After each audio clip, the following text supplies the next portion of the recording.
রাত 1টা বাজে আর আমি এখনো পর্যন্ত ছাদে দাঁড়িয়ে আছি। কেন জানি আজকে আর রুমে যেতে মন চাচ্ছে না। রাতের এই পরিবেশটা অনেক ভালো লাগছে, কিন্তু আমার মনের ভিতর কাল বৈশাখী ঝড় বয়ে যাচ্ছে। নিজের মনের কষ্টটা আজ কাউকে বলতে পারছি না। হঠাৎ পিছন থেকে কে যেন ডাক দিল। চোখের পানিগুলো মুছে পিছনে তাকিয়ে দেখে আব্বু দাঁড়িয়ে আছে। আব্বু আমার সামনে এসে বলতে লাগলো, নিলয়, তুই এখন এখানে দাঁড়িয়ে আছিস কেন? যা, তোর রুমে যা। মেয়েটা সেই কখন থেকে তোর রুমে একা বসে আছে। আমার কাঁধে হাত রেখে বলল, যাচ্ছি। আমি যেই আসতে যাব আব্বু আবার বলল, দেখ বাবা, মেয়েটা অনেক ভালো, ও তোকে অনেক সুখে রাখবে। আমি কিছু বললাম না, কারণ কিছু বলার মতো ভাষা নেই। তাই একটা শুকনো হাসি দিয়ে ছাদ থেকে নেমে রুমে চলে আসলাম। দরজার সামনে দাঁড়িয়ে আছি আর ভাবছি আজকে কি থেকে কি হয়ে গেল। একটা দীর্ঘ নিঃশ্বাস ছেড়ে রুমের দরজা খুলে ভিতরে আসলাম। রুমের লাইট অফ করা ছিল, তাই লাইট অন করে যে খাটের দিকে তাকালাম, তেমনি আমার পা কাঁপাকাঁপি শুরু হয়ে গেল। কারণ যে মেয়ের সাথে আমার বিয়ে হয়েছে, সে মেয়েটা খাটে বসে এক পায়ের উপর আরেক পা রেখে ডান হাতে একটা রিভলভার নিয়ে বসে আছে, আর রিভলভারটা আমার দিকে মুখ করে ধরে আছে। আমার অবস্থা একেবারে খারাপ হয়ে গেছে। তবুও ভয়ে জিজ্ঞেস করলাম, আপনি এটা কই পাইছেন? এটা আমার। মানে? আর এই রিভলভারটা নিয়ে এসেছি তোমাকে মারার জন্য। আমি আপনাকে কি করেছি যে আপনি আমাকে মারবেন? তুমি এতক্ষণ কোথায় ছিলে? ছাদে ছিলাম। কার সাথে ছিলে? কারোর সাথে না, একা ছিলাম। আচ্ছা যাও, ফ্রেশ হয়ে আসো, ঘুমাবো। আপনি ঘুমিয়ে যান, আমার একটু কাজ আছে। ওই, তোর কি কাজ এত রাতে? হ্যাঁ, আমি বলেছি না ফ্রেশ হয়ে আসতে? তাড়াতাড়ি যা, না হলে এই বন্দুক দিয়ে গুলি করে তোর খুলি উড়িয়ে দেব। এত সুন্দর ঝাড়ি খেয়ে আমি এক দৌড়ে ওয়াশরুমে চলে আসলাম। ওয়াশরুমে এসে ফ্রেশ হয়ে বাইরে আসতেই দেখলাম মেয়েটা এখনো সেইভাবেই বসে আছে। আমাকে দেখেই বলল, আজকে কি সেখানেই দাঁড়িয়ে থাকবে নাকি ঘুমাবেও? আমি কিছু না বলে খাট থেকে আমার বালিশটা নিয়ে ফ্লোরে যেই শুতে যাব, তেমনি মেয়েটা বলল, কি ব্যাপার, তুমি নিচে শুইতেছো কেন? তাহলে কোথায় ঘুমাবো? কেন, খাটে কি জায়গা নেই? না মানে ওই, কি না মানে করছো? তাড়াতাড়ি খাটে শুয়ে পড়ো। না, আপনি উপরে শুয়ে পড়ুন, আমি নিচে শুইতে পারবো। ওই, তোকে বলছি না আমার কথার উপরে কোনো কথা বলবি না। এখন তাড়াতাড়ি খাটে এসে শুয়ে পড়ো, না হলে এইটা তো দেখছই। আমি আর কিছু না বলে খাটের উপরে উঠে একপাশে হয়ে শুয়ে পড়লাম। হঠাৎ মেয়েটা আমার হাত ধরে টেনে আমার বুকের উপরে শুয়ে পড়ল। আচ্ছা, আপনি বালিশ থাকতে আমার বুকের উপর শুইলেন কেন?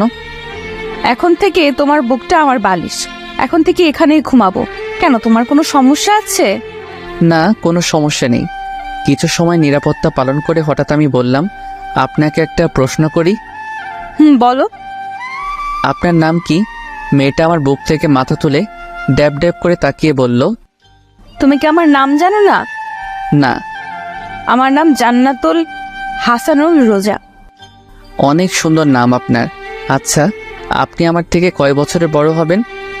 বেশি না, 5 বছরের বড় হব। আমার থেকে 5 বছরের বড় আপনি? আচ্ছা, আপনি কি কখনো রিলেশন করেননি? না, ইসলাম ধর্মে বলা হয়েছে প্রত্যেক মেয়ের উচিত শুধু তার স্বামীকে ভালোবাসার। তাই আমি কোনো রিলেশনে জড়াইনি। আর একটা কথা, আমাকে আপনি বলবা না, তুমি করে বলবা, ঠিক আছে? এখন ঘুমাও, অনেক রাত হয়ে গেছে, সকালে উঠে আবার নামাজ পড়তে হবে। এ কথা বলে আবার বুকে মাথা রেখে শুয়ে পড়ল। রোজা আমার বুকে মাথা রেখে ঘুমিয়ে পড়ল। অল্প কিছু সময়ের মধ্যে আমিও ঘুমিয়ে পড়লাম। সকালে এমন মনে হচ্ছে কে যেন আমাকে ধাক্কা দিচ্ছে। চোখ খুলে দেখি একটা পরীর মতো দেখতে একটা মেয়ে আমার সামনে বসে আছে। আমার ঘুম যেন 1 সেকেন্ডের মধ্যে হাওয়া হয়ে গেল। হঠাৎ রোজা বলল, এই কি হলো? এমন ড্যাব ড্যাব করে কি দেখছো? না মানে, এত সকালে ডাক দিলেন কেন? এখন উঠে তাড়াতাড়ি গোসল করে মসজিদে নামাজ পড়তে যাও। এত সকালে কেউ গোসল করে নাকি? রোজা খাটের কর্নার থেকে বন্দুকটা নিয়ে আমার মাথায় ধরে বলল, কি বললি? আবার বল তো। কি? আমি কি বললাম? আমি যাচ্ছি গোসল করে নামাজ পড়তে। খাট থেকে নেমে দৌড়ে ওয়াশরুমে চলে আসলাম। ফ্রেশ হয়ে মসজিদে নামাজ পড়তে চলে আসলাম। নামাজ পড়ে মসজিদ থেকে বের হলাম। বাইরে পরিবেশটা অনেক ভালো লাগছে। আজকে অনেক দিন পর আবার ফজরের নামাজ পড়লাম। বেশি দেরি না করে বাসায় চলে আসলাম, কারণ আমার অনেক ঘুম পাচ্ছে। বাসায় এসে দেখলাম রোজা মাত্র নামাজ শেষ করলো। আমাকে দেখে বলল, তুমি একটু বসো, আমি জামাটা পাল্টে নেই, তারপর দুজনে একসাথে জগিং করতে যাব। কি? আমি কোথাও যেতে পারবো না, আমি এখন ঘুমাবো। আপনার যদি কোথাও যেতে মনে চায় আপনি যেতে পারেন। ঠিক আছে জানদু, তুমি একটু অপেক্ষা করো, আমি ড্রেস চেঞ্জ করে আসি, তারপর তোমাকে দেখছি। আমিও আর বসে না থেকে শুয়ে পড়লাম। হঠাৎ রোজা ওয়াশরুম থেকে বের হয়ে দেখলো আমি শুয়ে পড়ছি। ও আর কোনো কথা না বলে খাটের কর্নার থেকে রিভলভারটা নিয়ে আমার পেটে খোঁচা দিচ্ছে। আমি একটু বিরক্তি নিয়ে চোখ খুলে দেখি রোজা আমার সামনে বসে রিভলভার দিয়ে আমাকে খোঁচাচ্ছে। আমি এক লাফে খাট থেকে নেমে কিছুটা দূরে গিয়ে দাঁড়িয়ে বললাম, আচ্ছা আপনার সমস্যা কি? হ্যাঁ, কিছু একটা হইলেই আপনি এই বন্দুকটা দেখে ভয় দেখান। আপনার সমস্যা কি বলেন তো? ফালতু মেয়ে যত সব। রোজা কিছু না বলে রুম থেকে চলে গেল। আমি বেলকনিতে চলে আসলাম। কেন জানি মনের ভিতরে খারাপ লাগতেছে। মেয়েটাকে একটু বেশি বলে ফেলেছি মনে হয়। বেলকনিতে বসে এগুলো ভাবছিলাম। হঠাৎ রোজা আমার পাশে এসে বসলো। আমি অদ্ভুত দৃষ্টিতে ওর দিকে তাকিয়ে আছি, কারণ কিছুক্ষণ আগে আমি এই মেয়েকে এত কথা বললাম, আর এই মেয়ে এখন হাসি খুশি হয়ে আমার পাশে বসে কফি খাচ্ছে। আমাকে এইভাবে ওর দিকে তাকিয়ে থাকতে দেখে রোজা ওর কফির মুখটা আমার দিকে বাড়িয়ে দিল।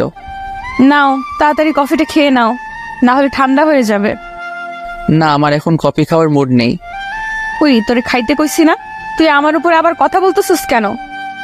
না মানে, ওই কি মানে, কফি খাবি নাকি গুলি খাবি? আমি কিছু না বলে রোজার হাত থেকে কফির মগটা নিয়ে নিলাম। রোজা মুচকি এসে বলল, আমার শোনাটা। আমি কিছু না বলে কফি খাচ্ছি। হঠাৎ আমি বললাম, সরি। কিসের জন্য? না মানে, কিছুক্ষণ আগে তোমার সাথে খারাপ ব্যবহার করেছিলাম তাই সরি। না, আমি কিছুই মনে করিনি। কি অদ্ভুত মেয়ে, এত জোরে ধমক দিলাম আর এই মেয়ে বলছে কিছুই না। রোজা আমার সাথে চেপে বসলো। আমি যে উঠতে যাব তেমনি রোজা আমাকে টান মেরে বসিয়ে বলল, ওই কোথায় যাচ্ছ? রুমে। না, রুমে যাওয়ার কোনো প্রয়োজন নেই, এখানেই বসে থাকো। দেখো সকালের পরিবেশটা কত সুন্দর। আমি এক মনে রোজার দিকে